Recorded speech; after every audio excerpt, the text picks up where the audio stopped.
Hi, my name is Erin Gill, and this is a presentation with the goal of providing an in-depth financial analysis on the company Novartis.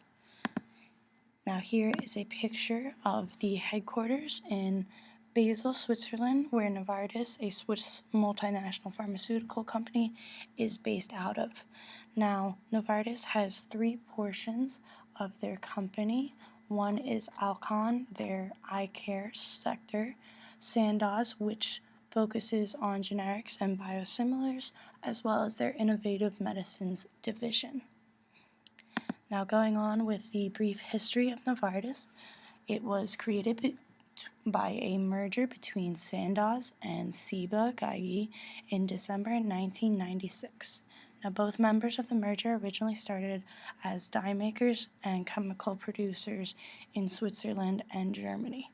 On May 11th, the stock became available on the on the New York Stock Exchange. Now, their competitors are Pfizer, which is a large U.S.-based research pharmaceutical firm. American Co. is another pharmaceutical firm in competition, which specializes in childhood adult vaccines, diabetes prescription drugs, and veterinary pharmaceuticals. Sanofi, their third largest competitor, is based in the United Kingdom, even though the United States is their largest market. Now, in the annual report for 2017, Novartis Group's net sales were up by 2% in constant currencies. Sandoz sector went down by 2% due to fierce pricing competition in the U.S. Now, Kisqali, Reddit, and Kimra were three of the cancer therapies launched in 2017, and in the chairman's letter, it was proposed to increase their dividend by 2% at the next annual general meeting, which was approved on March 2nd. Now, in analyst recommendations, the overall consensus is to either buy or to hold the stock.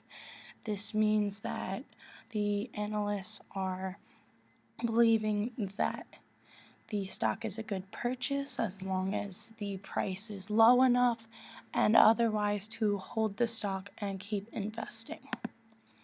Now, Novartis is in the current news due to Dr. Nishiyama needing to decide whether Novartis will keep or sell their Icon sector, as well as deciding what to do with the Sandoz generic business within the United States. Another article showed that the Novartis office in Tokyo was raided by the Japanese Health Ministry in order to deal with the allegations of data manipulation in their advertising of their blood pressure drug, Diovan. And then in 2017, as previously mentioned, one of the cancer therapy processes, Kimra, is the first of its kind to be approved by the FDA, which is a very exciting thing for the company and shows growth within the company, even though they are cutting down in size and sectors. Now, in their press release, there were 3 officers promoted to the Executive Committee of Novartis, which is effective on April 1st, as well as their president of Novartis Operations, Andrew Weiss, has decided to step down in April in order to pursue his career outside of Novartis. Now here is a graph of the stock prices. In white is Novartis, in green is Pfizer, purple is Sanofi, and in red is Merck & Co. As you can see, there is heavy price comparison between Merck & Co., Pfizer, and Novartis. Those 3 stocks tend to be very closely ranked and priced as such. Now, in the next slide, we have insider trading, which does not exist within Novartis due to the fact that no insiders of the company own any Novartis stock. Now, here is a list of some of the top management. here is how the organization structure is kind of based and everything like that. So we'll only be going over about 6 of these positions. Now, top management, the current CEO, who is retiring in April, is Joseph Jimenez. His current salary is about $11.68 million. The incoming CEO, Vasant Narasimhan, is going to be coming in with a salary of about $9.3 million due to it being his first year as CEO and management wanting to figure out the best fit, and most likely his compensation will go up as he gains more experience in the CEO position. Harry Kisher is the CFO. His salary comprises of about $5.7 million. Stephen Barrett is the head of human resources. His salary comes in at about $4.2 million. Andrew Weiss, who I previously mentioned will be retiring in April, is the president of Novartis Operations, and his salary comes in at just under $4.5 million. Felix Everett is general counsel for the company, and his salary comes in at just over $4.5 million. Now here are the PE ratios, dividend yields, and bond ratings and betas. As you can see, the ratings are pretty well as the dividend yield, meaning that the company is not very risky. It's a good investment, making good returns. The capital structure as of September of the previous year is that the total debt is $30,160 million, of which almost $5,500 million will be due in 5 years. They have no preferred debt. Common stock is $2 billion and a little bit of change. Now there are the estimate is in 2018 there will be a total return on equity of 9% and a return on shared equity of 11.5%. Now here are the gross rates for the EPS, DPS, and BVPS for the past 5 years, the last 10 years, and their expected future. Now when comparing the growth of Novartis's EPS, DPS, and BVPS along with their competitors, their growth percentages are higher than the others.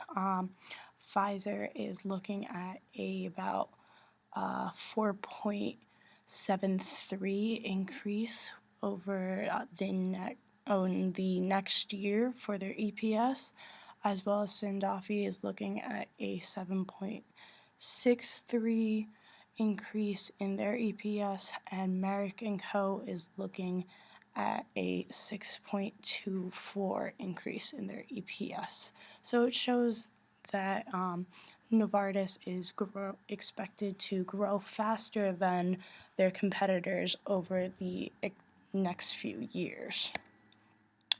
Mergers. The company is a result of a merger, as well as the fact that management is looking to acquire additional bolt-on parts, meaning that these parts are already established, such as the $3.9 billion deal for French radiopharmaceuticals special advanced accelerator applications of last year. What the company is trying to do is bring on new platforms which support their core area. As I had previously mentioned, the company is trying to scale back on their expansion and return to their core values of pharmaceuticals, hence why they are deciding whether or not to keep their Alcon platform in the eye care department or to sell that off. Now, dealing with the foreign exchange rates, their balance sheets are denominated in the US dollars. And so this is easier for reporting internationally. The group consolidates income and cash flow statements along with their revenue, expense, and cash flow items in their local currencies, and then they are translated into US dollar at the average exchange rate prevailing at the time of the relevant period, meaning that the price in the foreign exchange is relatively accurate to the local currency at whatever the average exchange rate is. However, the Swiss franc expenditures are typically higher than the revenues in the Swiss franc due to the volatility of the Swiss franc. Now, this is having a significant impact on the reporting value and due to the timing and the extent of the volatility. Now, in their political landscape, Novartis has a case in Greece that is part of a global pharmaceutical industry scandal in which it is investigating the Swiss drug maker's part in allegedly inflating drug and vaccine prices.